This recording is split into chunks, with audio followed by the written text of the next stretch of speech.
ആരോ എന്ന ഹ്രസ്വചിത്രമാണ് കോപ്പിയടി വിവാദത്തിൽ പുലിവാലി പിടിച്ചത്. പാലക്കാട് സ്വദേശിനിയായ എം.ബി. മിനിയുടെ കാറ്റലിസ്റ്റ് എന്ന ചെറുകഥയാണ് ഹ്രസ്വചിത്രത്തിൽ പ്രമേയമായിരിക്കുന്നതെന്നാണ് ആരോപണം. പ്രസാധകൻ മാസിക ആവശ്യപ്പെട്ടത് പ്രകാരം ജൂലൈ മാസത്തിലാണ് മിനി കഥ അയച്ചു കൊടുത്തത്. മിനിയുടെ കഥയുള്ള പ്രസാധകൻ ഓണപ്പതിപ്പ് ആഗസ്റ്റ് അവസാനമാണ് ഇറങ്ങിയത്. ദിവസങ്ങൾക്ക് ശേഷം സമാന സ്വഭാവമുള്ള വി.ആർ. സുധീഷിന്റെ വിപര്യവും മനോരമ ആഴ്ചപ്പതിപ്പ് പ്രസിദ്ധീകരിച്ചു.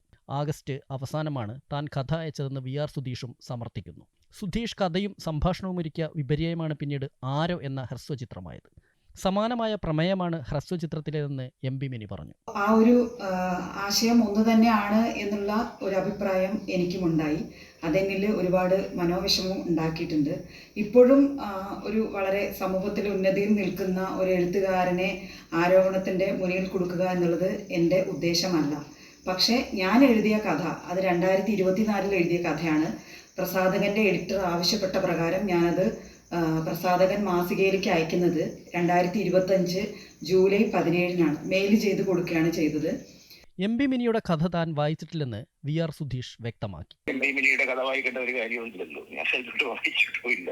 ഇതെല്ലാം ഒരേ സമയത്താണ് ഈ കഥകൾ വരുന്നത്. ഓണത്തിനാണ് വരുന്നത്. അത് മനോരമയുടെ പത്രാധിപർ ദിലീപ് ആവശ്യപ്പെട്ടപ്പോൾ ഞാൻ ഒരു ദിവസം കൊണ്ടാണ് ആ കഥ എഴുതി കൊടുത്തത്.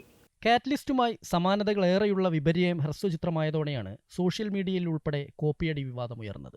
എസ്. വിനേഷ് കുമാർ, അമൃത ന്യൂസ്, കോഴിക്കോട്.